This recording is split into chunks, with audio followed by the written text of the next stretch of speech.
Oppenheimer presenta. Llega a usted por cortesía de SAP. Innovación e inteligencia para enfrentar los desafíos en América Latina. Arcos Dorados.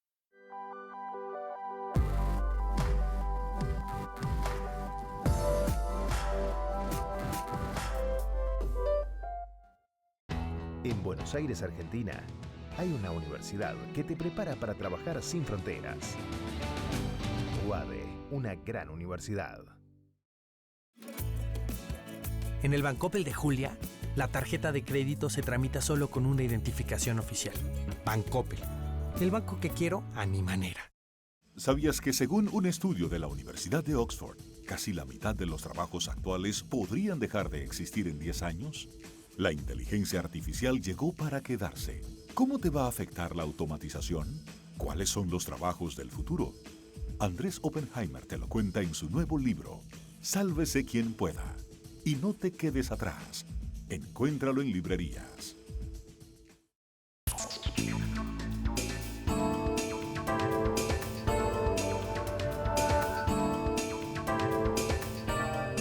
Hola, soy Andrés Oppenheimer. Gracias por estar con nosotros. Joe Biden es el nuevo presidente de Estados Unidos.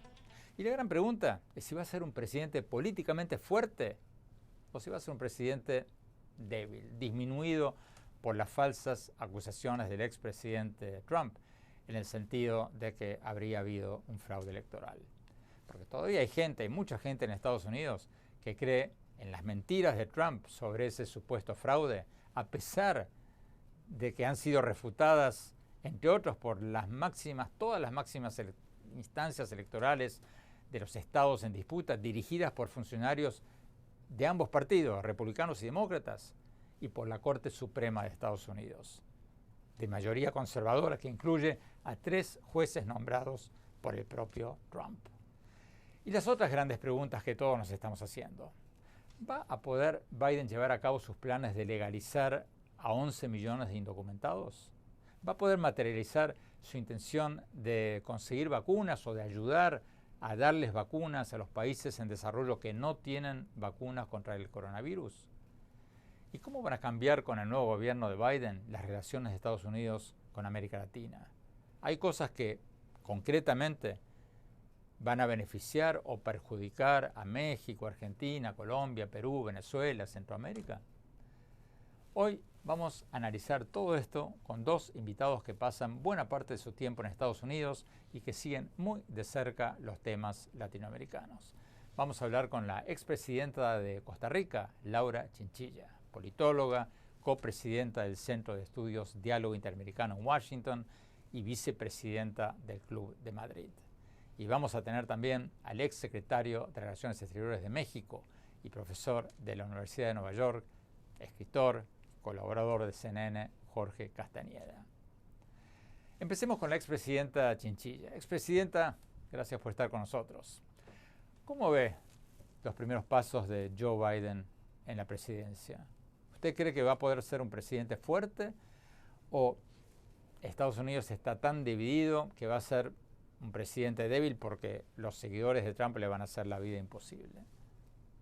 Sin lugar a dudas, los desafíos van a ser complejos. En estos, digamos, primeras horas de su administración, hemos visto muchísimos simbolismos en aras fundamentalmente de establecer una gran diferencia con lo que había atrás, pero al mismo tiempo tratando de no enajenar a los republicanos, haciendo un llamado a la unidad nacional. En el discurso insistió en que el mayor desafío que tiene Estados Unidos es de naturaleza interna y tiene que ver con este país tan enormemente polarizado. Yo creo que a partir de ese reconocimiento y aunado a su larga experiencia como negociador en el Congreso, él sabrá ir navegando de manera que, a la vez que se diferencia de lo que sucedió anteriormente y también demanda una sanción para esos eventos que se dieron, puede establecer esos vínculos con senadores y congresistas democráticos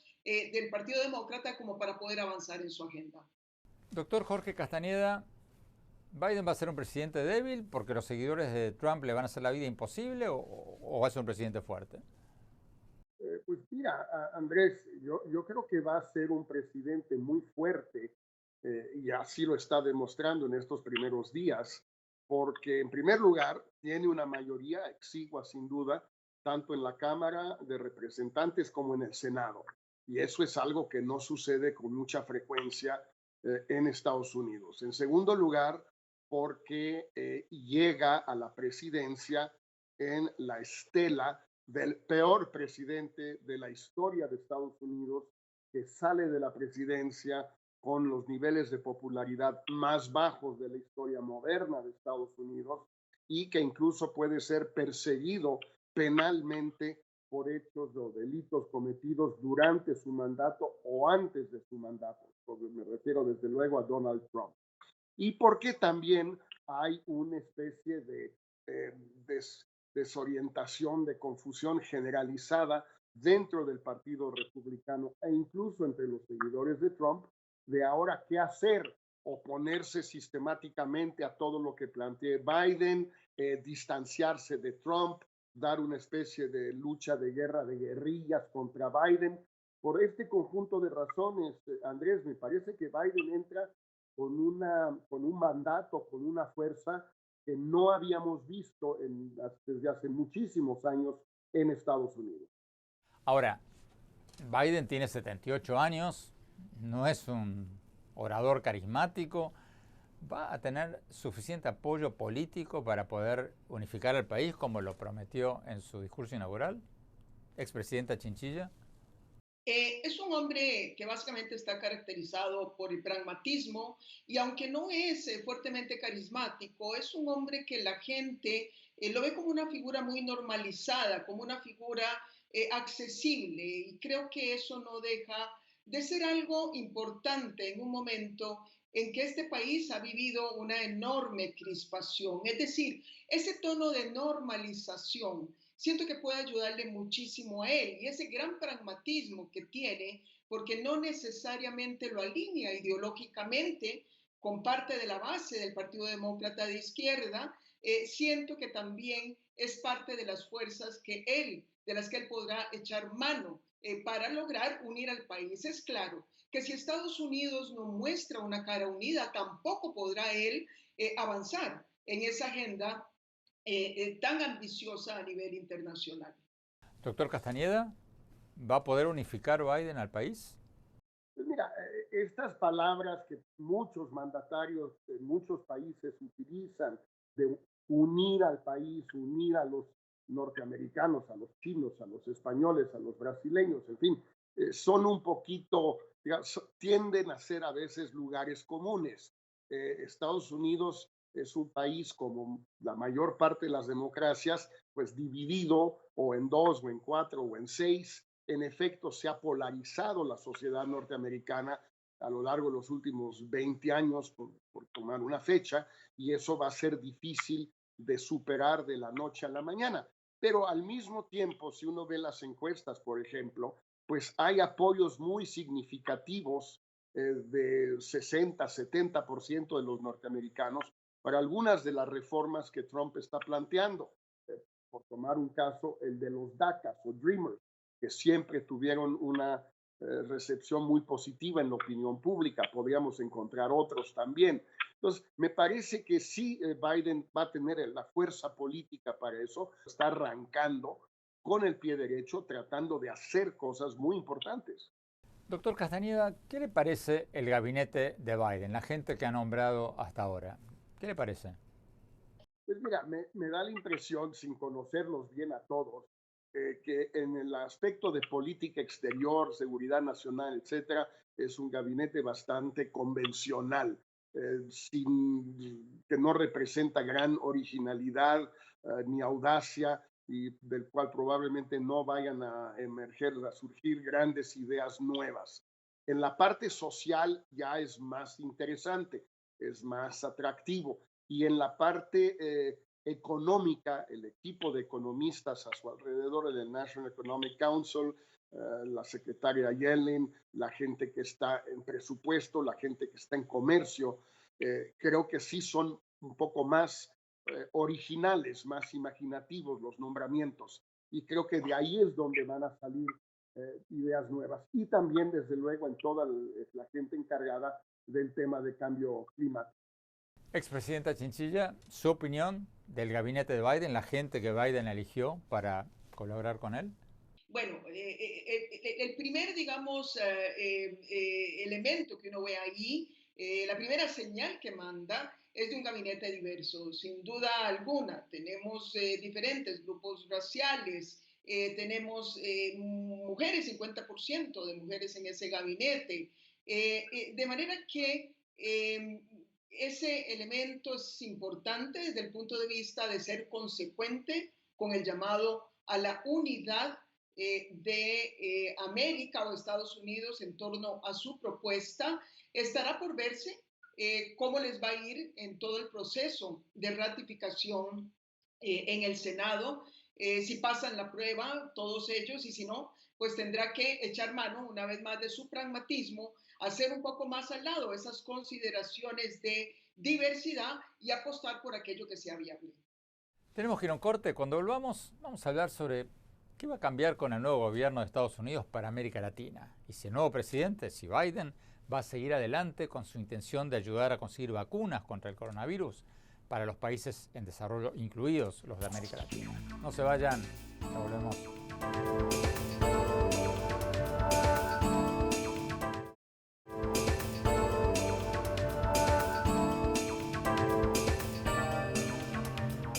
Gracias por seguir con nosotros. Estamos analizando los primeros pasos del gobierno del presidente Joe Biden y cómo van a cambiar las políticas de Estados Unidos en materia migratoria, en temas como las relaciones con México, Venezuela, Cuba, Centroamérica, Sudamérica. Estamos hablando con la expresidenta de Costa Rica, Laura Chinchilla, y con el ex canciller de México y profesor de la Universidad de Nueva York, Jorge Castañeda.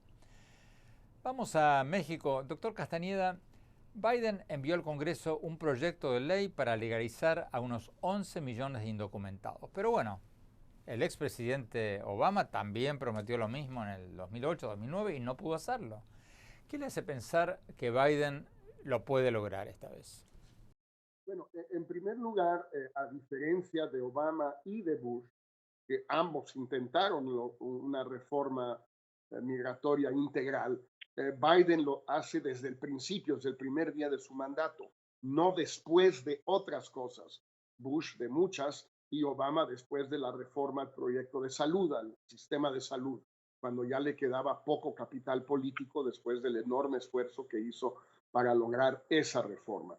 Biden lo hace desde un primer día, es algo muy importante. En segundo lugar, pues en efecto va a tener que conseguir 10 votos republicanos a favor de esta reforma, que obviamente, digamos, va a tener que ser modificada por el Senado en particular, quizás también por la Cámara, para incluir algunas cosas que algunos republicanos quieran incluir. Lo importante me parece, sin embargo, Andrés, es que Biden está haciendo esto sin ceder de antemano al chantaje de los republicanos, a saber de que primero hay que asegurar la frontera, primero hay que deportar a mucha gente, primero hay que meter a los niños en jaulas y primero hay que hacer todo tipo de cosas espantosas, y Obama las hizo, por cierto. No, Biden está diciendo, este es mi proyecto de reforma, así como está. Voten a favor o voten en contra, o si quieren, propónganme modificaciones y las podemos ver, sin duda. Me parece que tiene una cierta posibilidad de ser aprobada esta reforma de Biden con algunos cambios dudables. Doctor Castañeda, ¿cuán importante es el proyecto de Biden de mandar al Congreso un pedido de ayuda de $4.000 millones para Centroamérica para frenar ese flujo de inmigrantes indocumentados? ¿Va a lograr Biden que el Congreso apruebe ese paquete de medidas? Vamos a ver, yo creo que es perfectamente factible, para eso no se requieren 60 votos ni 2/3, se requiere una mayoría simple en principio. Creo que es muy factible que el Congreso lo apruebe. De nuevo, tal vez no exactamente como lo mande. Obama consiguió una cifra mucho menor y para más países y para más años Biden en realidad está enviando una propuesta mucho más ambiciosa, pero esa propuesta ambiciosa, insisto, creo que es verosímil, es susceptible de ser aprobada, porque hay mayoría en ambas cámaras y porque yo creo que queda muy claro para todo el mundo que sin un trabajo de desarrollo y de ayuda a los países del Triángulo del Norte, sobre todo después de los dos huracanes del año pasado, va a ser imposible detener a las caravanas que vimos hace unos días, detener los flujos y las detenciones. Conviene recordar, Andrés, que las detenciones en la frontera de México con Estados Unidos en el mes de diciembre de este año alcanzaron la cifra más elevada desde 2005, con un récord desde 2005. Cada vez más gente se está yendo de Centroamérica y de México a Estados Unidos. Vamos a la expresidenta de Costa Rica, Laura Chinchilla. Expresidenta, ¿cuán importante va a ser para América Central que Biden logre aprobar este paquete de 4.000 millones? ¿Usted cree que va a lograr que el Congreso lo apruebe? Bueno, vamos a ver, esperaríamos que cualquier política hacia Centroamérica sea una política que cuente con el apoyo de los dos partidos. De lo contrario, va a fracasar. En segundo término, aunque vemos con mucha esperanza la propuesta que el presidente o entonces candidato Biden presentó sobre Centroamérica durante la campaña, nos hemos estado reuniendo virtualmente un grupo de centroamericanos para analizar la misma y para procurar aportar algunos elementos que la fortalezcan. Y la impresión inicial es que está bien orientada, pero que de alguna manera lo que hace es montarse sobre lo que se había propuesto cuando ellos dejaron el gobierno. Y en estos 4 años, Centroamérica ha cambiado y desgraciadamente para mal. Hay más pobreza, hay más corrupción, se desmontaron los mecanismos que combatían la corrupción, no hay diálogo entre los presidentes de la región y hay algunas élites que se sintieron muy cómodas con la política manos afuera de Trump en algunos de los temas como derechos humanos, corrupción y Estado de Derecho. Así que la propuesta está bien orientada, pero creemos que se queda un tanto corta para los desafíos que esta región está enfrentando. Tenemos que ir a un corte. Cuando volvamos, vamos a hablar sobre qué va a cambiar en la política de Estados Unidos hacia México, Venezuela, Cuba, Centroamérica, Sudamérica. Y también vamos a hablar sobre este plan del presidente Biden de ayudar a conseguir vacunas contra el coronavirus para los países en desarrollo que no tienen estas vacunas. No se vayan, ya volvemos.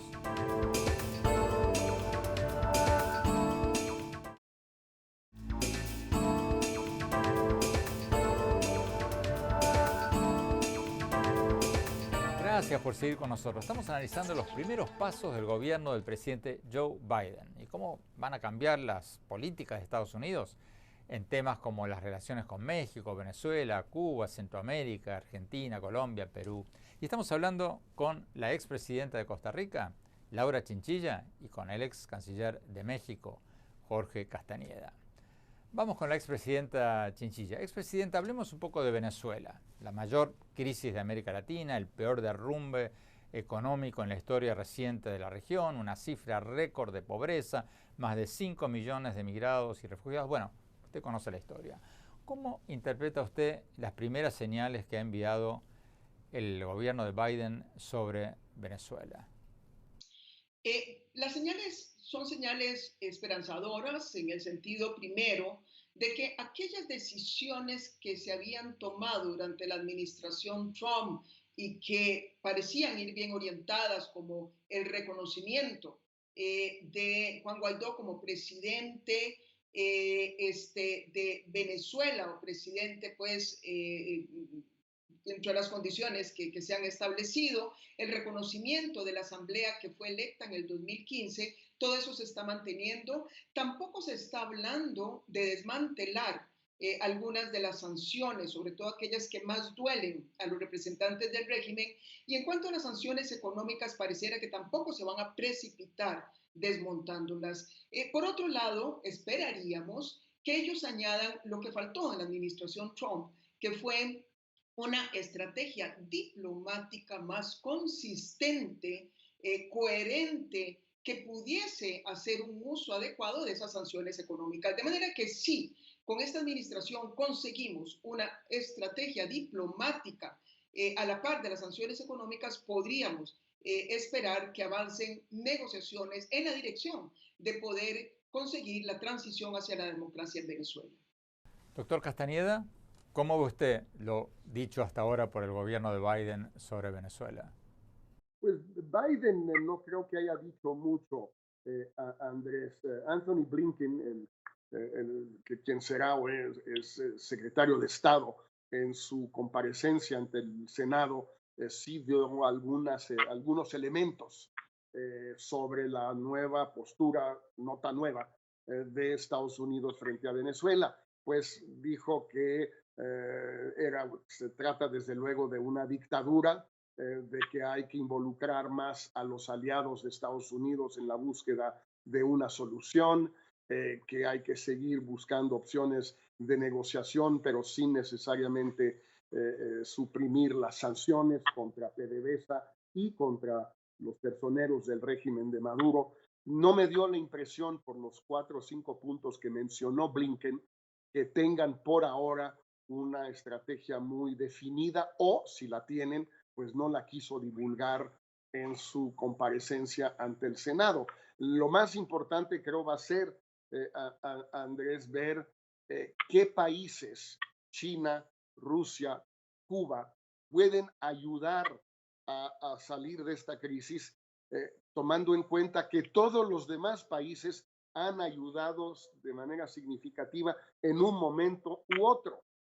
Noruega con las negociaciones, República Dominicana con las negociaciones, México y Perú con el Grupo de Lima, España y la Unión Europea, etc. Es decir, los que no han participado para nada en ningún esfuerzo constructivo han sido China, Rusia y Cuba, que son países que tienen una gran influencia en Venezuela y que podrían ser más anuentes a una solicitud de cooperación de un Biden que de un Trump. Pero eso es lo que iremos viendo en estas semanas. ¿Y Cuba, doctor Castañeda, usted cree que Biden va a volver a la apertura hacia Cuba que inició Obama en el 2014, que luego dio marcha atrás Trump? Yo supongo que sí, porque no ha dicho nada Biden, ni tampoco sus principales colaboradores, Blinken o Jake Sullivan, su encargado de seguridad nacional, en un sentido opuesto a lo que tú sugieres. Biden fue muy partidario de la apertura de Obama, ha dicho que sí quiere volver a eso, quizás incluya algunas condiciones esta vez que Obama no incluyó, por ejemplo, más respeto a los derechos humanos o más avances en esa materia, por ejemplo, más reformas económicas, algunas de las cuales están sucediendo hoy en Cuba, tal vez justamente esa cooperación cubana en lo que se refiere a Venezuela, pero me da la impresión que va a hacer todo lo posible Biden para volver a la situación de Obama. ¿Cuándo lo va a hacer? Es más difícil saber, porque, por ejemplo, pues senadores como Marco Rubio de Florida, republicano, o Bob Menéndez de New Jersey, demócrata, pues sobre estos temas de Cuba sí tienen posiciones pues muy distintas, digamos, a las de Biden y de Obama, y pues ellos pueden condicionar su apoyo a otras partes de la agenda de Biden a que no se haga la renormalización con Cuba a la velocidad que Biden quisiera. Expresidenta Chinchilla, ¿qué cree usted que hará Biden o dejará de hacer sobre Cuba? Andrés, pienso que con el tema de Cuba, Florida va a seguir teniendo la última palabra, y es claro que a ellos no les fue bien en la Florida, y pienso que van a andar con pies de plomo en todo lo que es señales diferentes hacia Cuba frente a lo que venía sucediendo. Hay una parte que podría ser positiva, y es entender algo que nunca quiso entender la administración Trump, que cuando se busca una solución para el caso de Venezuela, hay que incorporar no solamente aquellos que están buscando también avanzar hacia la democracia, sino aquellos que más bien han estado cerca del régimen. Y si queremos o se pretende abrir también espacios de diálogo con Cuba, con Rusia, con Chile, con China y hasta con Irán, que de alguna manera tienen algo que decir en el tema de Venezuela, pues algo tendrá que cambiar en ese diálogo con Cuba. Pero de nuevo pienso que va a estar muy condicionado por los resultados electorales que procurarán sean mejores en la próxima elección. Tenemos que ir a un corte. Cuando volvamos, seguimos analizando los primeros pasos del gobierno de Biden y qué va a cambiar para América Latina y si el presidente Biden va a seguir adelante con su intención anunciada de tratar de conseguir vacunas contra el coronavirus para los países que no la tienen. No se vayan, ya volvemos.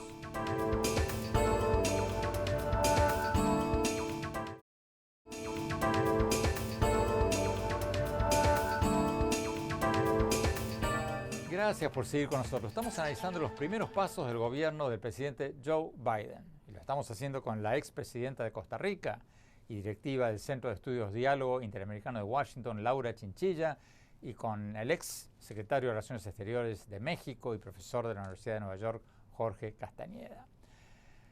Vayamos al doctor Castañeda. Doctor Castañeda, hablemos un poco de México. ¿Vamos a ver una escalada de tensiones entre Estados Unidos y México?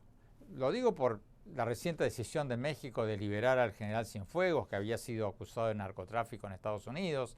Eso generó enojo en Washington. Y bueno, antes el presidente mexicano, Andrés Manuel López Obrador, había apoyado políticamente a Trump, yendo a Washington a dar un espaldarazo político a Trump en medio de la campaña electoral, y después se demoró varias semanas en reconocer el triunfo de Biden. ¿Se vienen mayores tensiones entre México y Estados Unidos?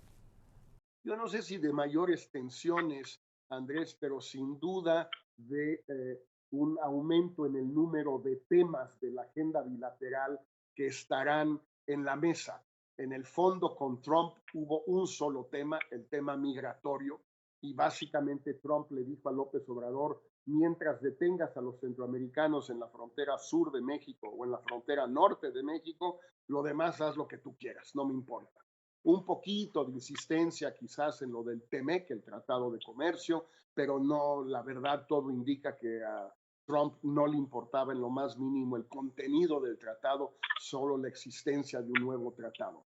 Con Biden seguramente veremos que habrá muchos más temas en la agenda.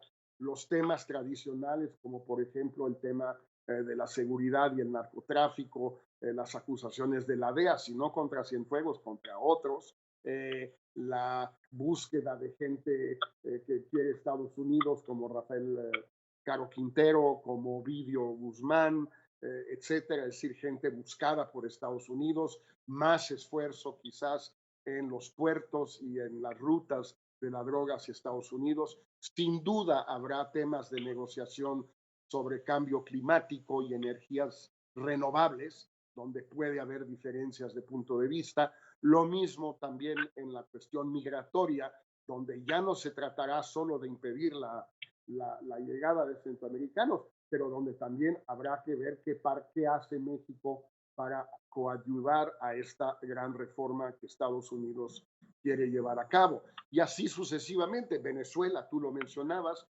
probablemente esté en la agenda y no lo estaba realmente con Trump. Y lo que vamos a ver entonces, creo yo, Andrés, es un mayor número de temas, por tanto un mayor número de desacuerdos y quizás de acuerdos también. Y eso siempre pues lleva a más tensiones que cuando tienes un solo tema que finalmente y un país cede por completo en ese tema único, que es lo que hizo López Obrador con Trump en materia migratoria. Tenemos que ir a un corte. Cuando volvamos, vamos a analizar la intención del gobierno de Biden de ayudar a los países en desarrollo a conseguir vacunas contra el coronavirus. ¿Es una expresión de deseos o van a hacer algo concreto? No se vayan, ya volvemos.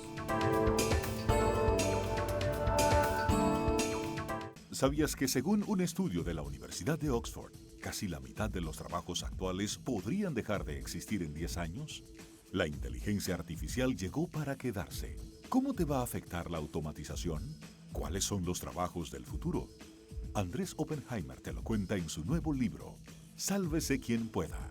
Y no te quedes atrás. Encuéntralo en librerías.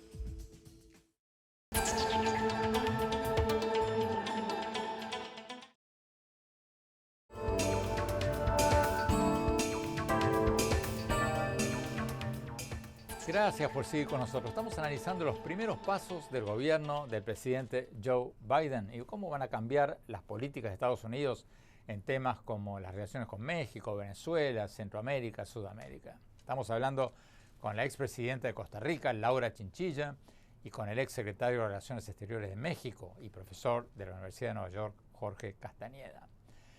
Doctor Castañeda, Biden está revirtiendo la política de retirarse de la Organización Mundial de la Salud, lo que había hecho Trump. Y funcionarios del gobierno de Biden han dicho que Estados Unidos ahora se va a unir al plan COVAX, este plan de la OMS, de la Organización Mundial de la Salud y las Naciones Unidas, para darle vacunas contra el coronavirus a los países en desarrollo que no tienen esas vacunas. ¿Eso va a beneficiar a América Latina o más bien a África y otras regiones del mundo?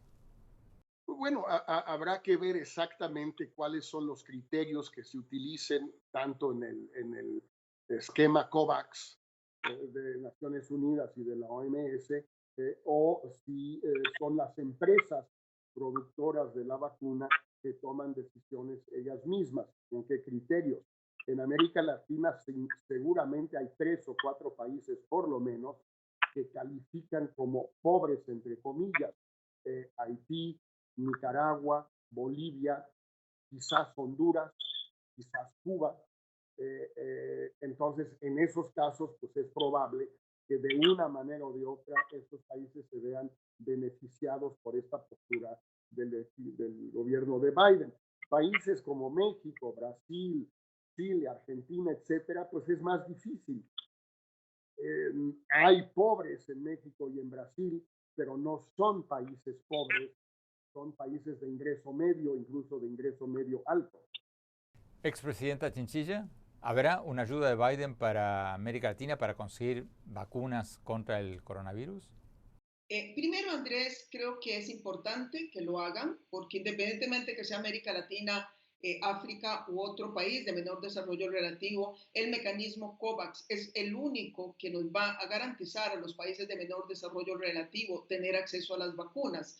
Habiendo dicho eso y aplaudiendo que así sea, pienso que América Latina va a tener que esperar un poco más que África. Nosotros somos considerados, con excepción quizás de 3 países, Nicaragua, Honduras y Haití, somos considerados naciones de renta media, lo que no es lo mismo en África, pero además América Latina no tiene mucha excusa, con toda franqueza, más que la forma tan mediocre en que hemos manejado nuestras propias finanzas públicas, como para no justificar el que se pueda invertir en la adquisición de vacunas. De hecho, muchos países ya lo están haciendo, pero bienvenido, sin lugar a dudas, que se fortalezca el mecanismo COVAX para dar acceso universal a las vacunas contra el COVID-19.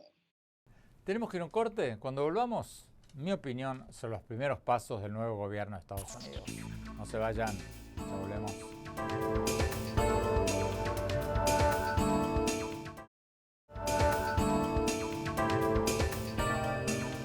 Gracias por seguir con nosotros. Mi opinión sobre los primeros pasos del nuevo presidente de Estados Unidos, Joe Biden. Creo que muchos de nosotros que hemos criticado duramente las posturas anti-inmigrantes, el racismo y el autoritarismo del expresidente Trump, estamos viendo un cambio mayúsculo. Las diferencias con Trump no podrían ser mayores. Trump empezó su campaña presidencial del 2016, no sé si se acuerdan, bajando por esa escalera mecánica y diciéndole a los periodistas que la mayoría de los indocumentados mexicanos eran violadores y criminales. Una mentira absoluta, porque bueno, decir que la mayoría de los millones y millones de indocumentados mexicanos son criminales es un disparate total. Pero Trump se montó en esa mentira y después, bueno, prometió un muro en la frontera, les daba las palabras en sus actos públicos a víctimas de crímenes de indocumentados, demonizó a los inmigrantes, a los indocumentados, como si esa fuera la regla. Y después dijo que hay gente muy buena entre los neonazis y más recientemente dijo, los quiero mucho, entre comillas, a los supremacistas blancos que tomaron el Capitolio bajo su incitación. Bueno, Trump creó un clima de odio racial como no se había visto en este país en muchísimos años. Biden está haciendo todo lo contrario desde el primer día. En su discurso inaugural dijo que era hora de unificar y no de dividir al país. Ha nombrado uno de los gabinetes con mayor diversidad racial y sexual de la historia. y en sus primeras horas de gobierno tomó medidas para revertir las acciones ejecutivas de Trump contra los inmigrantes y bueno, el nuevo gobierno adelantó que estaba enviando un proyecto de ley para legalizar hasta 11 millones de indocumentados que no tengan antecedentes criminales y hayan pagado impuestos. ¿Va a lograr Biden que el Congreso apruebe su reforma migratoria? Porque, recordemos, Obama prometió algo parecido en el 2008 y no lo cumplió, o no pudo cumplirlo. Pero yo creo que justamente por eso, porque es una asignatura pendiente del Partido Demócrata y de los gobiernos demócratas, Biden va a invertir mucho más capital político en lograr esa reforma migratoria. Y eso va a ser bueno, no solo para los indocumentados, va a ser bueno para muchos países de América Latina que tienen mucha gente indocumentada en Estados Unidos. Porque si son legalizados, van a poder conseguir mejores trabajos, van a estar mejor y van a enviar más remesas familiares a sus familiares en sus países de origen. ¿Cómo creo que va a ser la presidencia de Biden? Bueno, yo creo que Biden va a ser un presidente aburrido, pero en el buen sentido de la palabra. En el sentido que no va a estar generando titulares, diciendo disparates todo el tiempo. Y bueno, Biden, convengamos que no es un gran orador ni un hombre tremendamente carismático. Y a sus 78 años tampoco es un tipo joven, lleno de vitalidad, ni nada de eso, aunque se mantiene bastante bien. Creo que Estados Unidos necesitaba un presidente aburrido, entre comillas. Un presidente que le permita a este país volver a la normalidad, que le dé un respiro, que termine con los sobresaltos constantes de Trump en estos últimos 4 años. Estados Unidos necesita un presidente que no le mienta al país, que no minimice la pandemia de coronavirus, que no se ría de quienes usen cubrebocas, como lo hacía Trump, que no se abrace con dictadores como el de Corea del Norte, sin criticar sus abusos a los derechos humanos, como lo hacía Trump. Y por sobre todas las cosas, Estados Unidos necesitaba un presidente que no amenace a la democracia en este país. Estados Unidos necesita un presidente que entienda que lo que le ha permitido a este país llegar a ser una potencia mundial es que es un país de instituciones fuertes, no de hombres fuertes. En ese sentido, creo que Biden arrancó bien. Quizás sea aburrido, entre comillas, pero el nuevo presidente dio señales de seriedad y vocación democrática. Por el bien de Estados Unidos y del mundo, le deseo la mejor de las suertes al nuevo presidente. Bueno, se nos acabó el tiempo.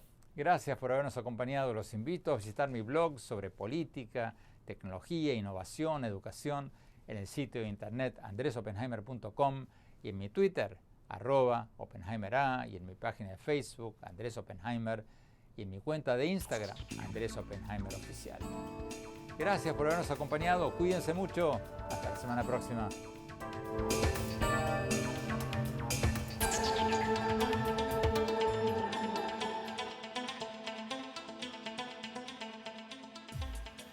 Oppenheimer presenta. Llega a usted por cortesía de SAP. Innovación e inteligencia para enfrentar los desafíos en América Latina. Arcos Dorados.